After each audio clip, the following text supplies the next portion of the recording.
Bismillahirrahmanirrahim. Allahumma sholli ala Sayyidina Muhammad wa ala ali Sayyidina Muhammad.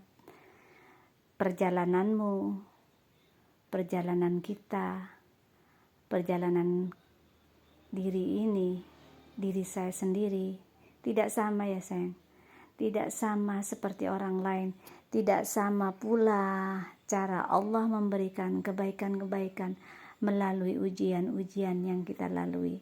Tapi tetaplah bersyukur, tetaplah untuk selalu memberi hal-hal baik untuk dirimu sendiri.